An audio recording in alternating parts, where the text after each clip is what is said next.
A few months ago, I brought out my entire handbag collection for your viewing, and it was a lot of fun for me. So today I thought I'll continue down that path, but only focus on the topics of size and fit, how these bags scale against your body, and also how much they can fit inside. For added fun, because my husband and I recently bought scales to weigh our food, I'm going to weigh each of my handbags and tell you how much of a commitment they are, empty and full. Some of you may remember that I've done this packing and scaling exercise before on my 3 Chanel bags. They have their own dedicated video, so today I'm only going to make a brief mention of them to avoid overlapping the content. I'm going to be taking you through 7 brands from smallest to largest, followed by an overall summary of the lessons I've learned from today's experiments. For those of you who are here to only observe a particular bag or a particular brand, feel free to use the captions in the top left and right corners to navigate the video and skip the parts you don't need to see. Now, before I get started, I have to say a disclaimer. In order to look at the maximum of what my bags could fit, I purposely omitted pouches and bag organizers because they take up space and they add to the weight.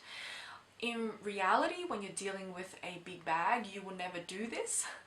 And also, for those of you who've watched my bag care video, you'll know that this is a major boo-boo because ideally you will always use pouches to insulate keys, pens, makeup, water bottles, which are all disasters that can occur anytime in your handbag. So watching today's video, please don't let it impact you negatively in terms of being a great carer of your expensive bag. Also, on the topic of bag care, I have to apologize that I'm delaying uploading part 2. I've been swamped with work, which I am sure a lot of you can understand the feeling of. I also don't like to release my videos until I think they're perfect, so I think it needs a little bit more time. But as always, thank you so much for your support and your love. I really hope you find today's video useful in order to make sure that the bag you adore in terms of design is also right for you in terms of practicality and functionality. So let's get started.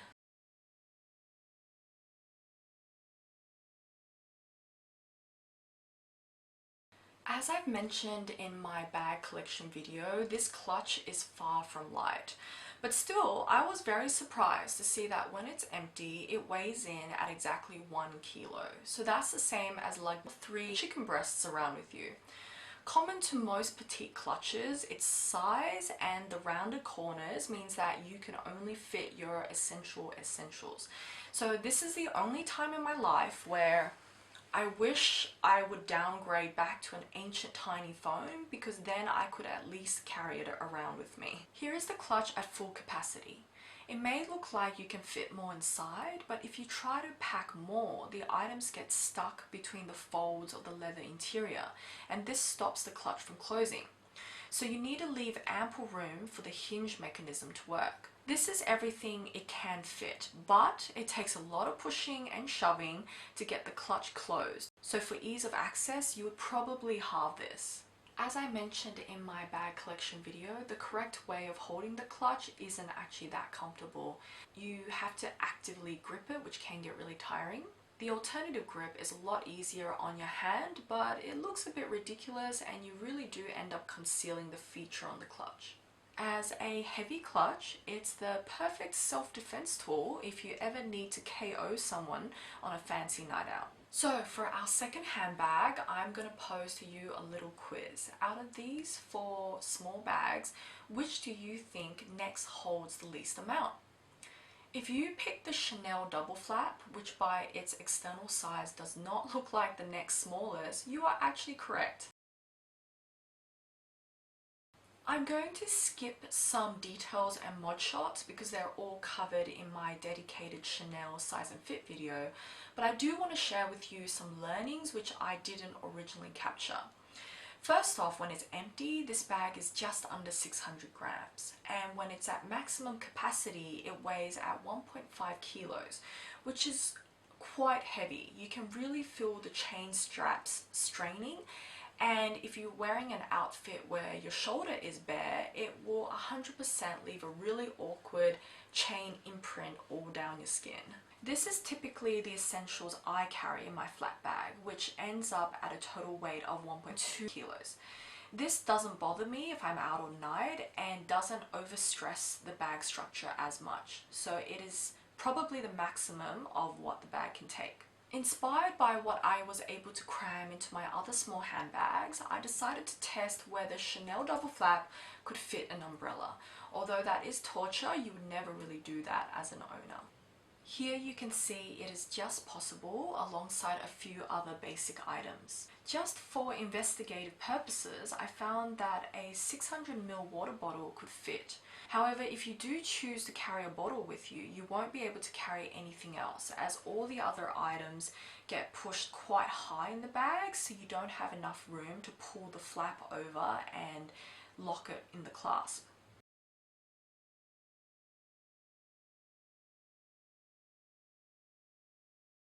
You'll notice straight away that this is a super light bag thanks to the everyday practicality of LV canvas and also the interior fabric lining, both of which are lightweight in nature.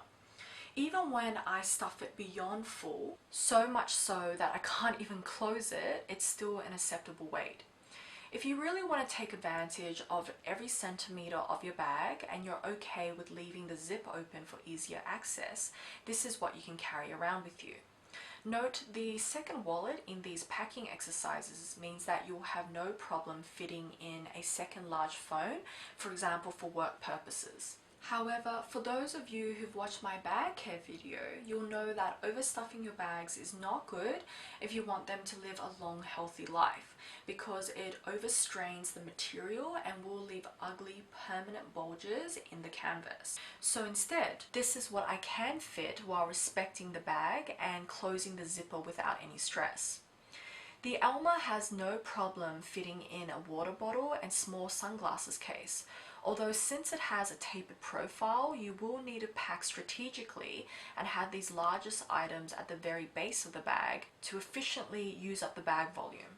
If you throw things in chaotically, you won't be able to carry all these pieces because it's snug like a jigsaw puzzle. For those of you looking to bring this bag to occasions where you might bring a card with gift money, here my standard card size does not fit because of the Alma's rounded corners. On my body, I love the maximum styling flexibility and just how cute this bag is without being so miniature that it would look disproportionate. I consider myself average height, if not even slightly on the shorter side, so if you're tall, the bag will look even more ridiculously cute on you. The crossbody strap length is perfect for me, so naturally I find the shoulder strap length a little bit too long. You can only have one or the other.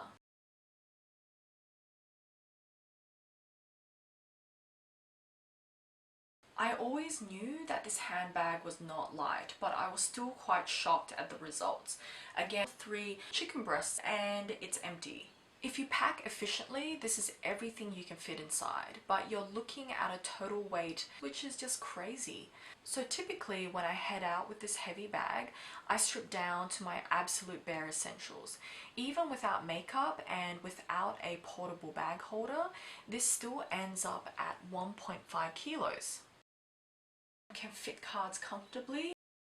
The Gucci width just fits a compact umbrella, but you can see here in the photo how strained the leather is, so you just wouldn't subject your bag to this level of suffering.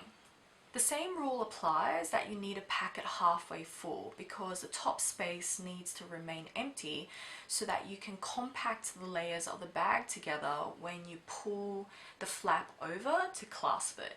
My final experiment was whether or not I could fit a water bottle. You can see that it does work by stretching the narrow compartment of the bag to the extent that the second open compartment is completely unusable.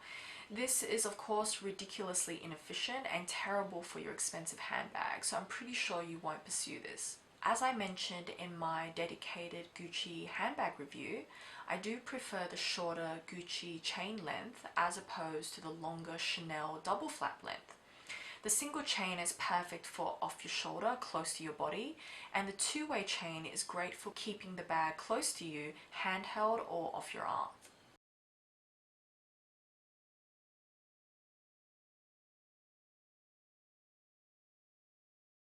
One factor I enjoy with these packing exercises is that you start to understand what may have influenced the designer's decision making.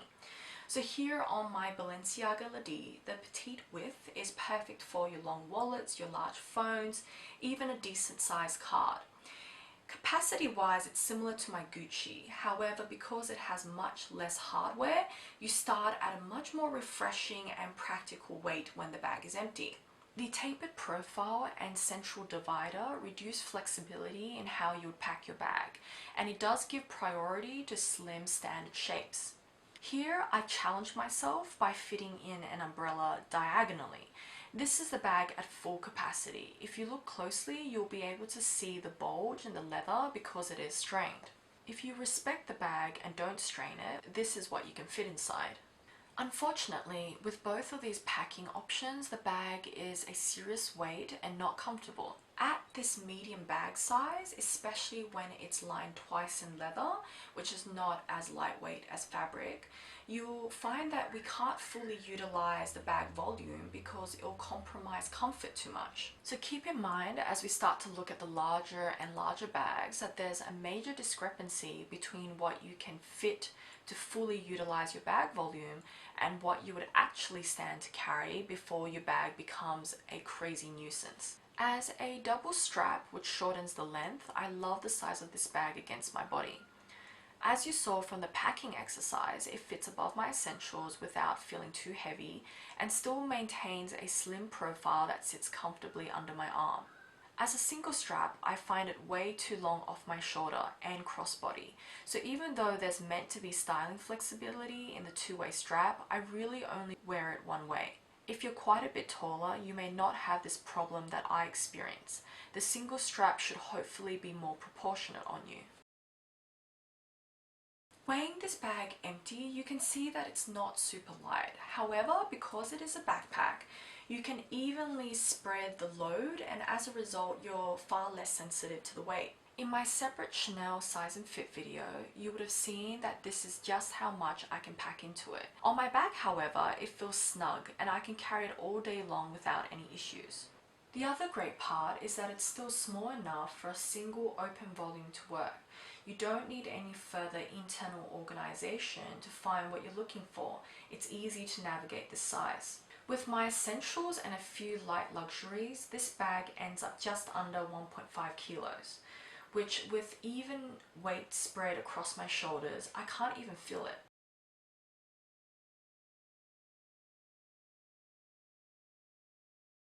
We're starting to venture into the territory of the larger bags. Prada is a great one to start with because it's still a very comfortable weight when it's empty. This is probably due to the minimal hardware and the interior fabric lining. As roomy as my Prada Saffiano Lux is, I can't fit my Windows Surface tablet due to the domed profile. This is the first bag size where I'm able to upgrade to my large sunglasses case and comfortably accommodate it alongside my other essential belongings. This is the sheer maximum of what you can fit, but beware the strain on your leather. This is not sustainable. Here, the internal compartmentalization actually works fine. It doesn't restrict your ability to pack items inside. The bag is still wide enough on both sides for flexibility, and the compartment helps you to navigate your bag so it's not just chaos. I find the bag weight most comfortable when I carry my essentials plus one extra item, for example, the sunglasses case. I can stretch this comfort zone a little bit further with the addition of Bose headphones, so it makes a big difference to start with a bag design that is lightweight. The Lux size not only fits way above and beyond what I would typically need, but it also is a great size for my height. It doesn't overwhelm my frame, and this is probably also helped by the neutral color tone. I was really excited to grab this bag with detachable shoulder straps, but honestly speaking, it doesn't suit me at all. Bags which aren't small don't sit as well against your body, especially when it's at a low height. So here it looks awkward and it's uncomfortable whether I wear it off my shoulder or crossbody. Although crossbody, the bag sits at a more acceptable height. An alternative, which is actually quite popular right now, is if you mix and match straps, so you can ignore Prada's and just buy another shorter one that you prefer. But overall, I don't think that's the answer. The bag width will still make it sit very pronounced from my body, and the shorter strap makes the classy bag overall look more casual, and this is a bit mismatched with its natural, simple elegance.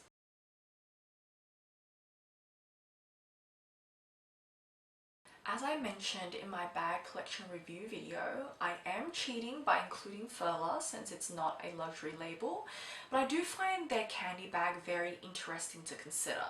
First of all, it's PVC, which responds very differently as a material, and also if you want to pack this bag full, it can fit everything except the kitchen sink. Before I weighed it, in my mind, I always thought that for the sheer size of this bag, it was very acceptable. So I was surprised that it came out so heavy. I've been lying to myself. This is what can fit inside haphazardly. I didn't even pack it strategically, which means that it can fit probably even more than what you see here if you treat it like a jigsaw puzzle. Here I've got the Bose headphones, cardigan, even my swimmers for fun. But honestly, this is impossible to carry. Not just the sheer weight, but you can feel the entire bag screaming as it sags. For this bag to be a comfortable weight, you end up having to pack it about 1/3 full. Similar to my Prada, I find this bag weight most suitable when I include only one non-essential. I can stretch this to 2 non-essentials at the higher end of my comfort threshold. Even with all that space, you can't fit a Windows Surface tablet. At half full, you can definitely feel the structural pains of the PVC, and I end up hugging the bag to relieve the amount of stress on the handles. You can utilize the full bag volume if you swap small dense objects for light large objects like the sun hat or your cardigan. However, if you do try to utilize the full bag volume, you will need to invest in a bag organizer or several pouches for internal organization, because otherwise it's impossible to navigate. Everything is just swimming inside and you can't find a single thing that you want. Although I'm not tall, on my body it's a great statement size. It's probably the maximum handbag size that would work on me, whether it's carried off my arm or in my hand.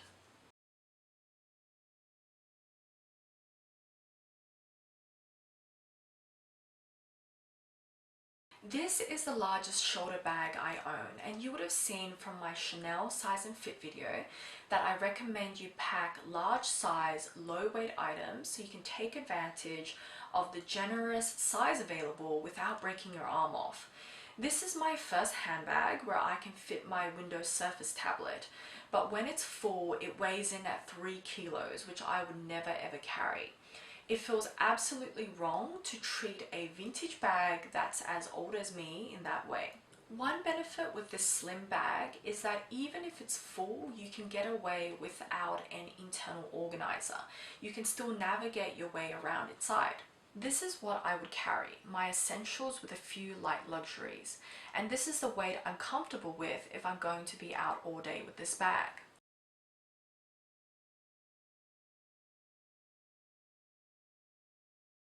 So the king of all bags is the largest one I own, and it can fit everything you dream of, if not even more. This is where having a bag organizer or multiple pouches is essential because I cannot navigate it. It's essentially an open box of randomness. Because of the tapered profile, which is very narrow at the top, you can only pack this bag half full for you to securely close the flap over and lock it in place. It can very easily fit my Windows Surface tablet, but the end result is that this is a bag I can't even lift. I do hit the gym regularly, so I don't believe it's because of my fitness or my size that I struggle with the weight of this bag. It's just that this design in 2 layers of quality leather in size 35 centimeters is a lot for you to commit to. Empty, it's already a considerable weight. On my second go, I only put in my essentials and found that even with this basic weight, where the bag is 90% empty, it still feels heavy. I think this is because since the Birkin has to be handheld or carried off your arm, it exaggerates the weight compared to, for example, my previous Chanel Jumbo, which is carried off my shoulder. I've added 2 luxuries, which instantly puts the bag outside my maximum comfort threshold. Although I'm a girl who always carries my own handbag, I have to admit when it comes to the Birkin, it's one of those bags I would rather offset to my husband if possible. It's just not a sustainable weight if you're going to be out for a couple of hours. Since Togo is still a soft leather, it holds its shape better when it's stuffed. So I'm thinking that since I carry my Birkin near empty, I probably will take these air packets with me to keep the structure as supported as possible. It does feel bizarre, but otherwise carrying it empty will cause the bag to slouch a lot, which leads to creasing. On my body size, 35 centimeters is the absolute maximum that I could get away with. As much as it is the classic Birkin, on me it's starting to get too large, which isn't helped by the fact that it's a huge chunk of the darkest color possible.